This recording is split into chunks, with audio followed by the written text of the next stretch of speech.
Hey, Hey, how you doing? good. How are you? Good. Shutting down my phone so no, it doesn't ring while we're talking. Well, Hey, thank you kindly. So before we get back into a conversation, we have a really splendid talk about the film before going live. I just want to welcome everyone to the 56th Chicago International Film Festival. My name is Joy Norris. I'm a programmer for the Black Perspectives and After Dark sections this festival season. And joining us tonight is the director and writer of Sylvie's Love, Eugene Ashe. Hi, Eugene. hey, what's happening, Joy? Everything, man. So, for everyone who is watching, feel free to submit questions in the chat. And later on in our conversation, we will address your comments. So, Eugene, there's a lot of striking things with this film, and it is a beautifully romantic film. Um, One of the striking things is how something we were talking before about this, uh, the setting of the film, set in 1957 in Harlem, where we have these, of course, stunning main characters who are creatives. And we have something different in the tone of this film where there's a lot going on, obviously, socially in the country at the time, but we are meeting them in this almost oasis where they are able to pursue their dreams and just be Black people um, without uh, the burden of Blackness that is imposed often on people, on Black folks, especially during that era. Um, as we were saying before, it's very reminiscent of Paris Blues, where you have these, of course, beautiful Black people who are, again, set in a time where, well, within that film, they are discussing more of the social justice that is permeating the culture. But still, they are able to be themselves. And it is such a relief. It's very similar. Can you talk to how Paris Blues may have influenced your creation of this film? Yeah, of course. Certainly, it's the same era. Very influenced by the chemistry between Sidney Poitier and Diane Carroll in that film. Um, the book, however, uh, written by Harold Flender, was it only had the Black characters. And if you've seen Paris Blues, you know, of course, that Joanne Woodward and Paul Newman are the lead characters, and then Diane Carroll and Sydney's story kind of comes the B story of the movie. But then the book, it's very much at the forefront. And I did sort of wonder what that would look like to have that kind of tone. Like, what would the movie have looked like if it was just Sydney and Diane Carroll as the lead characters? So that definitely was a big influence on me. You know, the one thing about it is that they do. Tessa and I had a conversation early on about it because she's a fan of that film as well, and we talk about how, how nice would it have been if they didn't have to have that argument on the bridge over the Seine about how he was just like turning his back on the movement back at home, and that was kind of one of the little kind of the sources of drama for them. But in Sylvie's Love, of course, all of the sources of drama are just kind of interpersonal and kind of based on very human things. You know, the the underlying theme is really just how unfinished business with the love of your life can kind of set you on a path of arrested development in your career and other relationships, all of the above. Um, so that, as it's, the fact that it's Black folks and that's the milieu makes it specific to us, but it's still a universal theme that anyone can relate to, any color. You know, we all kind of had that, either one who got away, or one who we, that first love that really like, just like, feels like Christmas morning. It's crazy. So So that's really the feeling I wanted to get at with the film, and just it's got black folks. But yeah, that time and that period is also, you know, the feminine mystique was written in 1962, Betty Friedan. So I really kind of wanted to address that too, the women's movement and the birth of that, because kind of parallel to the civil rights movement was the women's movement. And we don't get a chance to really see Black women framed and our contribution to that, and you know, and what we contributed to it. So On that, I think there's another striking thing about the film where you have this wonderful balance in the characters' stories, right? Of course, we are first introduced to Robert, and you know, it seems like it's his story, but there's equal time given to Sylvie's journey into TV, and it feels very equal. And you know, she's not an afterthought, which is wonderful. I'm very curious on the onset, was that an intentional move to have both characters be of equal footing? yeah, I mean, it's, you know, it's Sylvie's love. So it kind of always centered around Sylvie. Um, you know, I grew up with a very strong mother who, you know, worked for AT&T and T and was an executive, and you know, it's just how I see women. I don't see women as docile creatures. I see women as being stronger than men in a lot of cases. So I always I'm interested in telling human stories, and you know, that's the thing, is that it was just focused on that journey of what I watched in my own life, members of my family. You know, like my mother was like was a really pretty debutante, you know, in the 50s.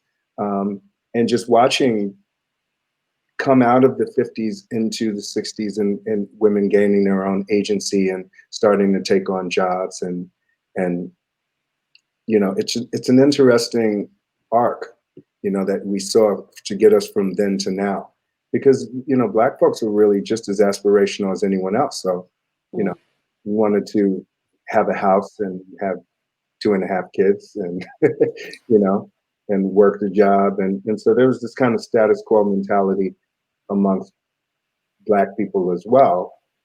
It wasn't that we were trying to be white. We were just, it was aspirational. We wanted our piece of the American dream too. And part of that was, you know, parroting what was going on in the greater country of the wife is at home with the kids, and you go out to work and you come home with your briefcase and you're like, oh, you know, father knows best. We were, you know, victims of that too. But that really fell apart in the 60s with the women's movement. And it's kind of nice to track that, you know, where she's with Lacey, she's almost like this, not a trophy wife, but it's like an arranged marriage, you know, and her mother is teaching generations of young ladies how to be proper wives for people. So when she starts to she meets Kate and Lucy Walper, you know, she's finding role models and women with agency that are kind of taking her, you know, she's seeing the possibilities of what she can be. So. Certainly. And it's really interesting to see Robert's reaction to it. You know, it's like he struggles. He's accepting of her, of course, of like her dream and like wanting her to do well, but also there seems to be this, well, you know, like, I don't know. Do you feel like it had to be touched upon, like the male response to her aspirational goals? Well, I mean, she was coming out of Lacey, you know, like she was kind of coming out of being with this husband who really wanted her just at home, and then with Robert, there was still that kind of, you know, there was very much so men wanted to take care of their wives, and you know, he says to her at the Chinese restaurant, you know, I want to take care of you and Michelle. you know, and it's like, she doesn't need to be taken care of. She appreciates it. She definitely appreciates it. And she loves him, you know, and Yeah. she's letting him be a man. You know, he says, what kind of man would that make me? And she said, one who's doing, you know, trying his best. And so she's trying to be there. The thing is that she's choosing to be there for this dude versus with Lacey, it's kind of like she has to, you know. So choice she's making, and that's what, you know, Sylvie's love is about, her choosing who she can love, you know, like to have that, everything that she's had and created for herself and be willing to give it up to let this guy do this thing is a very kind of noble thing. And Lacey kind of did that for her in a way, you know. Remember, he wound up marrying somebody who had a child with somebody else. I'm assuming everybody watching just watched the movie. Spoilers. That's right. But yeah, it's I think it's more real that way. You know, you don't want, I didn't want Lacey to just be like a cartoon villain. And I didn't want Robert, you know, Robert's got flaws too. Everyone has to have flaws. Otherwise there's no drama, you know? So they all have problems. She you know, she's messing around on him. So it's like, there's a lot of different, you know, and some people have a real problem with that. You know, they look at it like, oh man, that's not, you know, but it's real, you know? Yeah. And there's something, although it is a romantic film, it has a very dramatic ending, in that his dreams are deferred, or it seemed they're disrupted, at least for the time being. I know it might be improper to ask a filmmaker what happens next, but what do you see in the purpose of ending the film with, you know, Sylvie realizing her dreams and the manifesting, and Robert, you know, still struggling? Yeah, I mean, you could see the credit scroll has, you know, has a bunch of little Easter eggs and things, you know, that tell you, you know, that they wind up kind of being okay. But I think that the next phase is what happened next in reality. You know, I mean, most people I know, I grew up in New York, and most of my friends, both their parents worked. I didn't have very many friends whose mother was like a stay-at-home mom. I didn't grow up in the suburbs. I grew up in the city. So I think that's kind of what's next. We know what happens, in that we know that it's going to turn into, yeah, she has got her career, he's got his career, whatever that may be. But they find, it's like the bottom line is, you know, I guess we're stuck with each other. You know, it's like it's you know, it's like, what happens, you know, what happens when we'd rather be failing together than failing apart. You know, like that's really what it is. They just, when you love somebody like that, it's like, we're gonna make it happen. We're gonna make it work, whatever it takes. You know, and that's in relationships. It goes up and down. I mean, I've had times where you know, my wife has made more money than me. You know, and I've had times when I made more money than her. We just, you know, it just happens like that. You know, not for everybody, but it certainly did for me. You know, I was a recording artist on Sony and lost my record deal. You know, you know, my band got dropped like in the 90s. You know, and it was just like, you know, it was tough. You know, it was definitely tough because I had to decide what I wanted to do, and I had worked on the Free Willy soundtrack and Bronx Tale, and I had worked with Tom Fontana on Oz and a couple of other TV shows. So I really got interested in this through that, because I was doing music for soundtracks. So I just got really interested in it because I was reading the scripts and watching how it was put together. I was like, man, I really dig this. And so that's where, you know, that's why I kind of got into it. So yeah, so it's real for me because it's, you know, that's how it really is. I think, you know, when the artist hustle is, it can be up and down and up and down. Ask MC Hammer. Oh, we always love Hammer. Me too. He's in my. Yeah. There's a reference to Hammer in my first film, in Homecoming. This guy got hammer pants. He comes out with hammer pants on. So now you're gonna make me Google him after this to see how he's doing. It's been a minute. Well, this is a perfect segue into my next question, which is about coming from a musical background into film. When you are creating a story, especially this one where music is such a huge aspect of the film, and jazz, of course, in itself is just such a romantic and moody thing, or of moody essence. Where does that factor in when you are creating the story? Do you hear the music as you're creating, or is it coming in? Do they kind of intertwine, the story and the music? Yeah, that's an excellent question. You know, often it may start with like a mood that I'm trying to achieve with the scene, and I'll just like throw music on and listen to it. And sometimes it can be anachronistic, you know, it doesn't have to necessarily, I might throw on like Sade and sit by the window in the rain, you know. The only way to listen to Sade.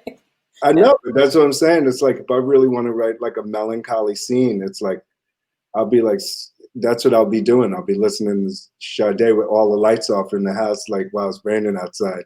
Just like, you know, it's like purplish blue outside. And I'm just like, you know, yeah, getting in my feelings, like all sad, you know. Yeah. It just, so yeah, music is a very big part of my writing process. Absolutely. And, you know, remember that a lot of the music for this is original. It's done by a gentleman named Fabrice Lecomte, who's a really insanely original and genius composer. He wrote all of the tunes that the band plays, which are like bebop tunes. And we talked about it. I really wanted it. I didn't want it to be corny, like smooth jazz. I wanted it to be like really authentic kind of bop, you know, like sound like something John Coltrane and those cats would be playing. And he did a great job. And then we put together basically a super group of jazz dudes to play it. Mark Turner, Ben Porowski, Uri Kane, and Matt Penman, who are like, you know, amazing musicians. And then he did the score, which is this 65-piece orchestra. So the underscore that you're hearing, you know, and that's the thing, you know, like it's real live strings. You can't get that feeling from, you know, from synth instruments. You just can't. I mean, that orchestra was like the swell. I mean, it's really, really pretty fantastic. And you feel it in the movie, you know, and then of course we got Cecile McLaurin-Salvant. I don't know if you know her, but she sings the French song at the end.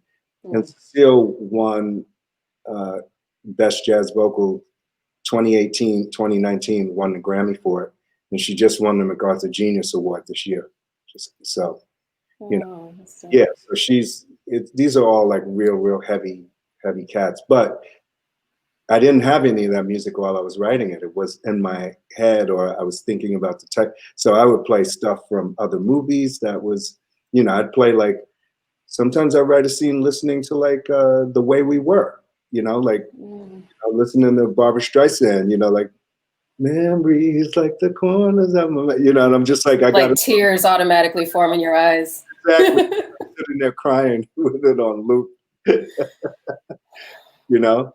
And then Nancy Wilson stuff, like the song that opens the movie, you know, that's all stuff that my mom played when I was a kid that I thought was like hella boring, you know. I mean, I didn't like jazz and like that stuff when I was a kid. I liked, like, you know, I was trying to listen to like Teddy Riley, you know, like Guy and things like that, you know, like that, like 90s, like R&B, like New Jack Swing. That was like what I was into. Like if you couldn't dance to it, it didn't make any sense to me, you know. And then as you get older, you start to like hear what they, you know, because they were young, those people, you know, that's what they were young people listening to this music. And so that's another thing, you know, I wanted to get across is that this is young folks playing it. And, you know, it was the popular music. It was the popular music for Black folks, jazz for decades, you know? And then we just sort of like, Motown came in, and that's kind of one of the aspects of it, how it's like the death of jazz into that. It's like I witnessed it with like kind of the death of R&B, you know, into hip hop, you know, like I kind of, you know, like the Boys to Men of the world. I mean, who was bigger than Boys to Men? And then it was like, you know, and they're still doing their thing. I know that, but you know what I'm saying? I mean, they were like the biggest group in the world, you know, I'll make it up to you and all that stuff. But then, you know, then you had all of the hip hop came out, and that was just like people just start flowing with that. So that happens in Black music is there's a shift into like a new style. And hip hop's been reigning for years, you know. But before that, it was Motown and, you know, all different kind of things. So there's always a change. So that's what. Yeah. Well, as a student of music and music history, what do you see, or what do you hope will be the next wave coming into the music scene?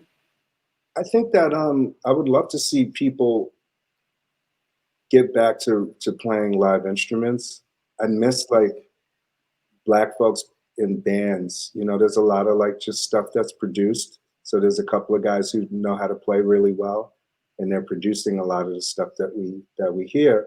But I'm not really seeing, you know, and then you got the same like kind of guys backing up people who are singing. But I'm talking about like Earth, Wind and Fire, and like the, you know, like you don't really have like a lot of like bands the way that we used to have like that. You have it with rock music, you know, you just don't have it really with R&B as much. So I'd like to see live instruments come back. I mean, there's people like the sister from Alabama Shakes, and you know, Gary Clark Jr., and there's people playing. But it's nice to see like a band. I remember seeing even Beyonce. I saw Beyonce once, like early, like in her like solo career. It was like when Crazy was out. Mm. But she had an all-female band, and they were like crazy. And she was doing some like Tina Turner type of thing. But you know, the band was just like rocking. I was like, this would be crazy if this was just like I know it's Beyonce's it's her thing, but I was like, if this was a band, like a female band, this would be crazy. Like it would just be like, you know what I'm saying? Like if that was actually the band, like those 6 women up on stage, I would have been like, oh man, I would buy everything, you know? Seriously, it makes me think of coming up. I loved Josie and the Pussycats. Yeah, Josie. And it's all I wanted to do was play drums because I'm like, that is the coolest thing. Here are these, you know, chicks who are like writing their own music and are right. I just one day I'll be a drummer and my life will be complete. Did you But see yeah, the movie though, or you used to watch the cartoon? the movie. Yeah, Yeah, yeah. with Rosario Dawson. Oh, Babyface produced that. did he? Yeah. Babyface produced That that. makes so much sense because Yeah. I can still hear songs in my head, and of course, like he's just the king of like the earworm. Like he just knows how to, you know, instill a vibe. That's really interesting. So it brings me to another question: is in collaborating with your musical team, how are you instructing them in composing for different scenes? I'm very curious, like, how does that process work, you know? Yeah, I mean, Fabrice Lecomte, who is the composer, he and I, you know, we've known each other for years, and he started working on stuff before we even shot the movie. He started working on like Beloved and a couple of the things, and he was just like playing for me. I mean, we didn't even have the money for the movie yet, because I knew him for a while. You know, so I knew him before you know we made the movie, and we had been talking about it the entire time I was trying to get the movie made. And he's got a nice piano in his house, and he would just like tape something on his phone and send it to me. I was like, oh man, that's amazing. But then what happens is once you see the thing cut, then you know you give him a cue, and then he comes up with something, and he usually just knocks it out on piano, and then you know he orchestrated it for a 65-piece orchestra. So there was a little bit of a leap of faith. I had to hope that he knew what he was doing, but I knew that he knew what he was doing because I've seen other movies that he did. So, you know, so he was, yeah, I mean, you know, you show him a cut of the movie, you show him a scene, and then he does a cue for it. That's pretty much how it works. The thing is, a lot of stuff is done electronically now. So most guys mock it up. They'll give you the whole thing electronically, but he doesn't really do that. He did it a couple of times with some little strings, but it was like the piano was enough because you get the, you know, because you want that, like the melody. And so as long as the melody was strong, I knew that when the strings came in, it was going to be great. There's a great cue when Sylvie and Robert are at the Plaza Hotel, I'll just, without any spoilers. And that music cue is just, I mean, it's beautiful. I love it. I could listen to it all day long. It's a minute and a half of music, and I use about 30 seconds of it. But I have it on my desktop. I play it all the time. It's so nice. And it's such a memorable scene. I think, too, that the aesthetics of the film are just so lush. And, you know, it's just a stunning time in terms of fashion and design. You know, Do you those Chanel, those gowns are Chanel. They're vintage Chanel gowns from the era. And Tessa, lovely. you know, Tessa's a resourceful sister. So she got them to give us like 5 gowns. And the blue one that she wears in the opening is just like, I mean, that's spectacular. It's got the back, you can't see it, the little like Chanel logo on the zipper on the back. It's so, so beautiful. And, you know, with the gloves and everything, it's like Breakfast at Tiffany's, you know what I'm saying? Yes. Like that's kind of was, I think, what we were kind of going for. And that's the thing behind the blue dress, is it's a nod to Breakfast at Tiffany's because it's a Tiffany blue colored dress. So that's our little nod to Audrey Hepburn and Breakfast at Tiffany's. And yeah, I mean, I'd seen those movies with Doris Day. And, you know, a lot of people, when they have reviewed the movie in the past, they talk about Douglas Sirk. But really, Delbert Mann, who directed a lot of the Doris Day movies, like The Touch of Mink and stuff like that. That was a really big influence on the visual, you know, and how it should look. Because I love those Doris Day movies and like Frank Sinatra movies from that. They just look so cool. So I was like, I wanted to capture that vibe. It's just like, it felt like this really like this crackle of like a New York night, you know? That's such a beautiful way of saying that. You have such an affinity for that era. Is it simply in the design and the aesthetic of it, or what else kind of, you know, attracts you to that time period? I just, it's before the psychedelic 60s, and it's this little kind of Kennedy era hopefulness and the atomic age and people trying to go to the moon. This, you know, it's like there's something in that.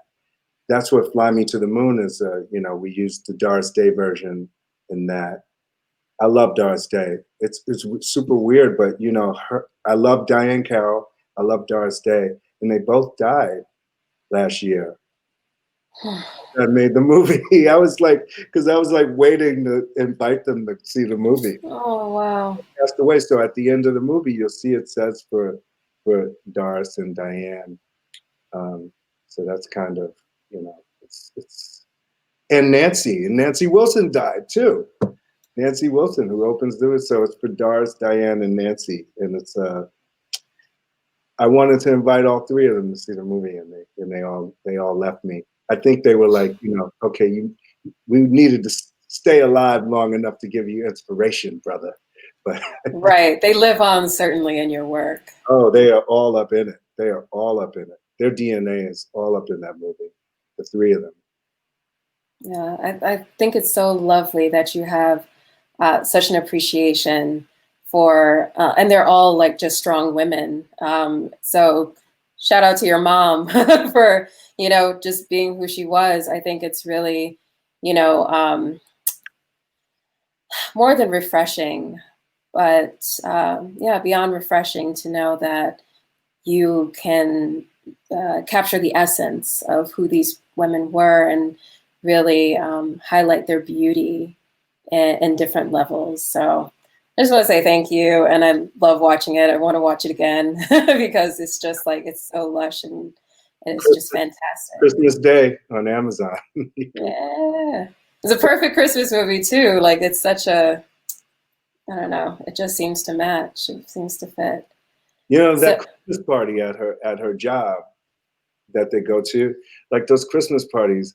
My mother, I told you she was an executive at AT&T, and we used to. They had Christmas parties every year, and you could bring your kids, and they'd sit you in a whole. They would show like cartoons and stuff, but I remember like what it looked like walking, like them walking around and talking to each other and drinking and stuff. Because I'd come up and tell her, I gotta go to the bathroom, you know, something like that. Because they had like a bathroom key, you know, you needed. So it was like, it really feels like it in the movie. I tried to get at that, like what that was like for them to be dressed up like that and having a office Christmas party, like Mad Men or something, you know. oh yeah, it's just really awesome. So right now I'm going to start taking questions from the audience. I'm going to start with Hyen. I hope I'm pronouncing your name correctly. And Hyen asks, what was the director's intention message for modern audiences to revive the love romance from the 60s? Sort of touched on this, but you have a different angle of understanding. You, if I'm understanding the question right, is it what is the relevance for modern audiences? Yes. To slow down, you know, really to slow down. The framing and everything is it's not meant to be watched on your telephone. You know, I wanted to kind of just get back at. It's funny because what's happening right now with the pandemic is kind of like forced us to do what I was trying to do with my movie, which is just to get us to slow down for a minute. You know, some of the scenes, the pace of the movie, you know, it's not like a Marvel movie. It's not, you know, it's not. It's just, you got to sit there and watch it and let it wash over you. And I think we could use a dose of patience. Now we all have it because we've been sitting in our house for 7 months, you know. But when I made this movie, it was a very different world, and people were just like, you know, there's a couple of reviews that are like, you know, yeah, it's like, you know, it's just, it's very old fashioned and blah blah. But I think that it's like, I feel like it's like what we needed. It's what I needed, and that's always where I start. I start from what would I like to see exist in the world that doesn't exist. So I hope that answers it. Slow down. Yeah, and answer correctly, and also a great reminder for this time. Our next question is from Matt, who asks, the backdrop feels immersive and authentic. Was this film primarily on location or on sets, and how did you achieve the sense of realism and sense of place? Well, that's a great question. It's a fantastic question, actually, because it's the entire movie was filmed. It's set in New York, but the entire thing was filmed in California, in Los Angeles, and a lot of it was filmed on the great Hollywood backlots. And when I first wanted to do this, I was thinking more like the movie Carol. I don't know if you've ever seen that, but it's you know, I was thinking of just a different type of, a little more gritty realism. And then I got on these Hollywood backlots, and the ghosts of all the movies that had been made on these lots told me, you want to make a big Hollywood love story.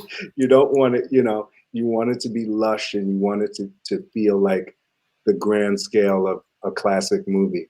And you can't help but make a classic when you're on the same, you know, place that the original Star is Born was shot, or the original Sparkle from the 70s, with Irene Cara, you know. So it's like, I was just like, I was walking around at 4 a.m. and I was really feeling all of those Hollywood movies. I shot on the Paramount lot. I shot on the Warner Brothers lot. I shot another place called Disney Golden Oaks, but then I also shot downtown LA for outside New York, and it really just, you know, those buildings are, I mean, it looks more like New York than New York does now, because they haven't torn down a lot of those buildings down there. So yeah, it was really, the look of it is really dictated by the fact that, you know, also Tessa was only available in February. And Wow. so I was originally going to shoot it in New York, but Tessa was only available in February. And of course, some of it takes place in the summertime. So it was kind of a tough sell. You know, you can't shoot in February in New York. It was a snowstorm, you know. Right. So we shot here, and we made New York, and the same way that it's been done in a lot of different movies in the past. So we made it the way that movies in the past had made it. So it kind of, it dictated the circumstance. The circumstance dictated the movie. And so I leaned into it. I just leaned into, I'm gonna make this luscious Hollywood movie. Right. And how long was production total? Days, I'm sorry, what? 36 days. Oh, I thought you said 6 days. I No, didn't hear the 30. I was like, you are 36 magnificent. days, 36 Okay. days. Wow. And that includes, you know, a little bit of reshoots. We shot on film. It's Super 16. I don't know if you guys were aware of that, but we shot Super 16, which is the same way that Carol was shot, A Single Man was shot, Jackie was shot, a lot of films. You know, we really wanted that grainy, cinematic look. And so, yeah, you know, sometimes you need reshoots because it just does, you know, the footage all looked pretty beautiful right out of the can, but every once in a while, you know, you don't, it's not like with digital, you just shoot and shoot and shoot and shoot. Yeah. So there were things that I was being very economical about it because film costs money. And then, you know, there were a couple of things that I needed later on that I had to go back and get. So just mostly involving the daughter. Nice. That's awesome. A question from Vicky. My question is about the choice of era music chosen to accompany the events. How did you pick them? And particularly, how did Doris Day get into the mix? Well, I think we talked about that a little. Yeah. Funny. Yeah.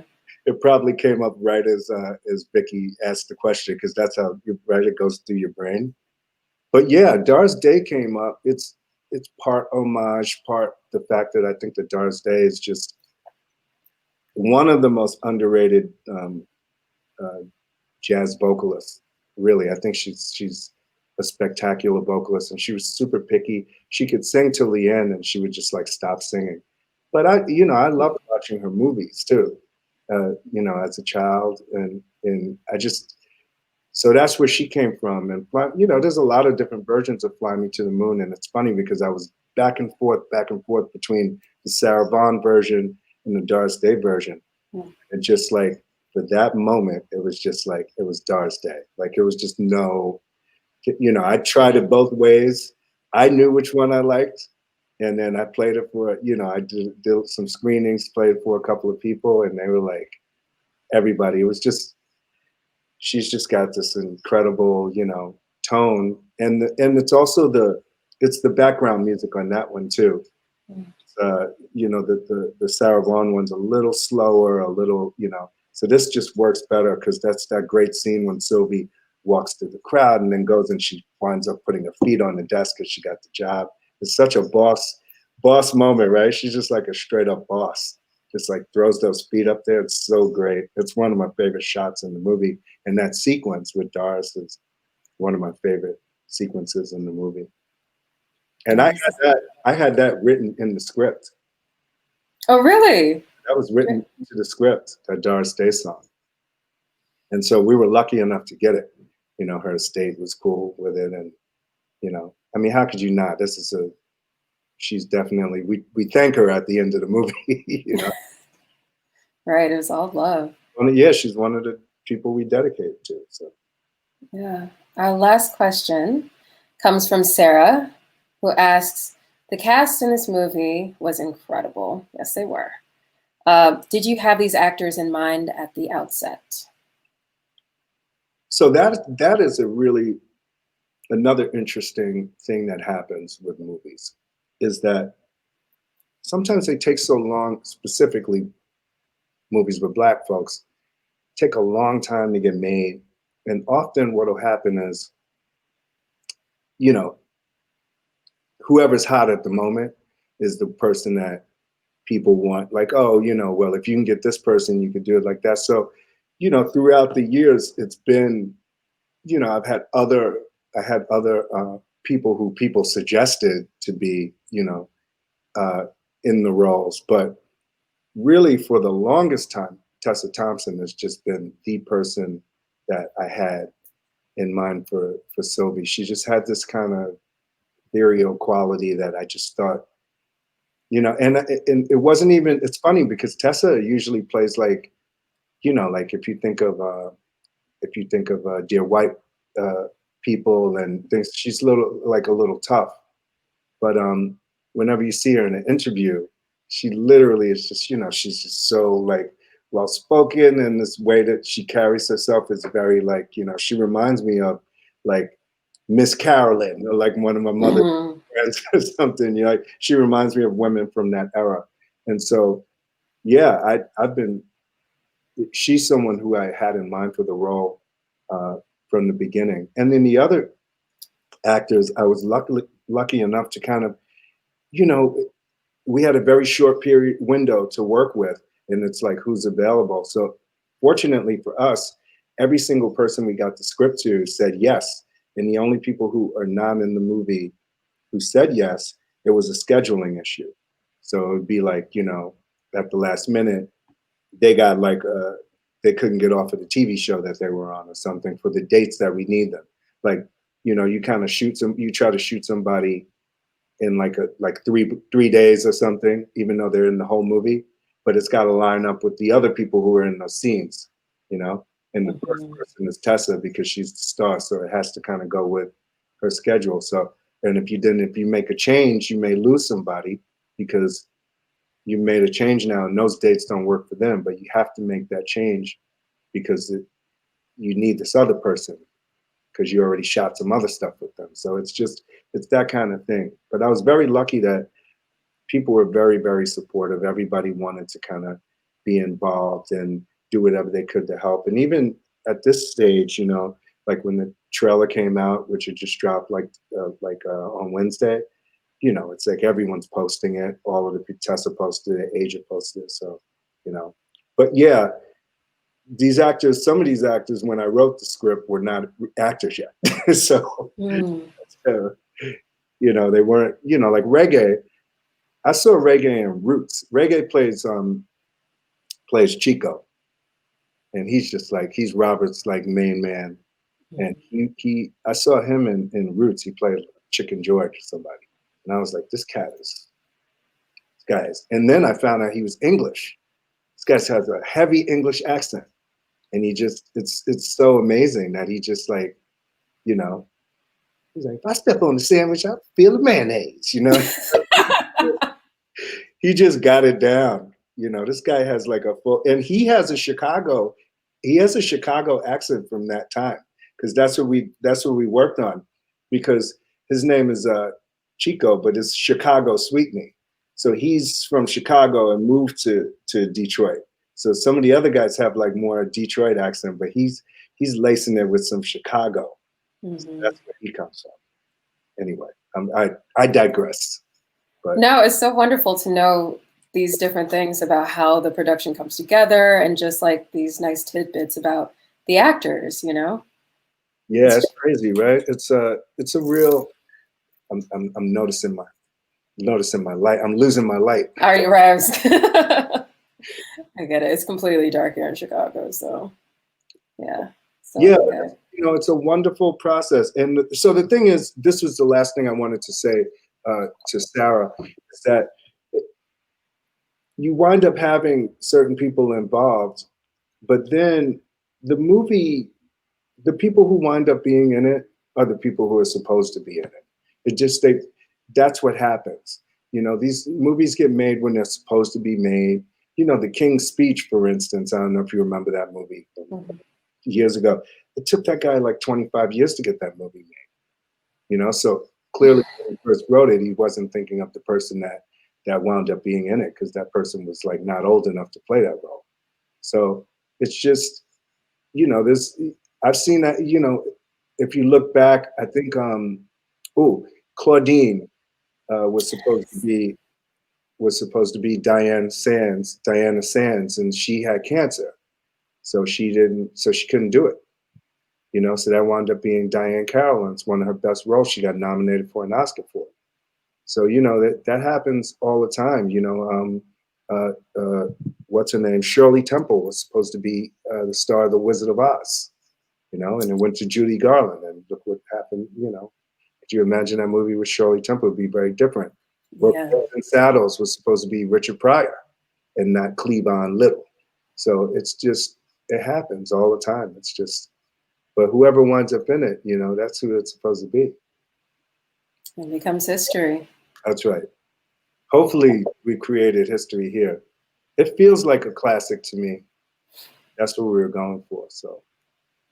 Certainly. It's just really, again, just such a beautiful film, and just allows you to dream in a time without, you know, this societal burden of Blackness that is put on us, right? That is put onto the Black experience. And you just get to see these people be themselves and be free in this country, which is just really an amazing perspective to have, and is really very much needed. So thank you for that.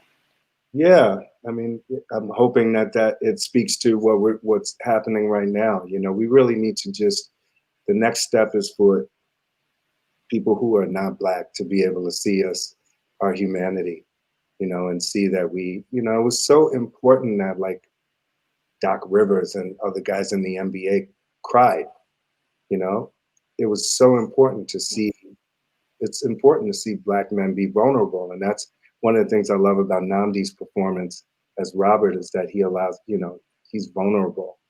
And I think that, you know, there's this, we're kind of put out there like we're the boogeyman, and we're to be feared, and we're to be, you know, people should be afraid of us. And, you know, we're vulnerable just like anyone else. That's why we, you know, so it's important that people see that our humanity, and see us that way, and empathize with us, you know, and see that we love and do all of the things that everyone else does. It's powerful to see Black folks, you know, falling in love like that, to me. Absolutely. As we're winding down, I'm curious how that sentiment you hold factors into other projects that you have in the works. What are you doing next? Yeah, I mean, the next film I'm working on is I'm working with Amazon again on another film that's set during Reconstruction. And Reconstruction, as you know, is the time that after the Civil War, when African Americans were first freed in this country, and it was the idea of taking us out of slavery and assimilating us into society as free people. And it was a very difficult thing to do. And it was successful in some ways, and then the program stopped, and then a lot of the repercussions of the program stopping kind of got us where we are today. So there's certainly a thread between what happened then and what's happening now. And it's sort of like kind of institutionalized oppression that still comes from, you know, the past. And it's something that, you know, it's something we need like psychiatry as a nation, you know, like we need to kind of all go through, we need to kind of all figure it out together. It can't just be like us against them or them against us. It's something we need to do together. Ultimately, it's the only way that it's going to happen, is that if we agree to all act civil, you know? So, and Absolutely. so that's really, so it's very interesting. It's an interesting time period, another period piece for me. So I got to go in deep, but I'm very excited about it. You know, I won't say too much about the people involved, but it's got some really great casts, really great producers, and I'm super psyched about that. So I can't wait to see it, and good luck in its development. I think we're all very excited to see what your next work and works going into the future will be. Yeah, me too. Absolutely. Well, Eugene, thank you so much for taking the time to talk to us, and of course for sharing your film with the festival this season. It is just a beautiful addition to the Black Perspectives program and the festival at large. So thank you so much. We had some other films on there. It looked really cool, so I'm psyched. I saw some drive-in stuff, and guys are doing it. Yeah. Right, Well, making it work. supporting us, because it's really, really important, you know, that people know what we're doing and know who we are. And thanks for talking to me, you know. And you know, hit me up if you ever want to talk again. I'm around. Absolutely. Don't tip me with a good time. Talk history. All right, Eugene, enjoy the rest of your night. And for everybody who's been watching, thank you for joining us, and take care of yourselves. Bye.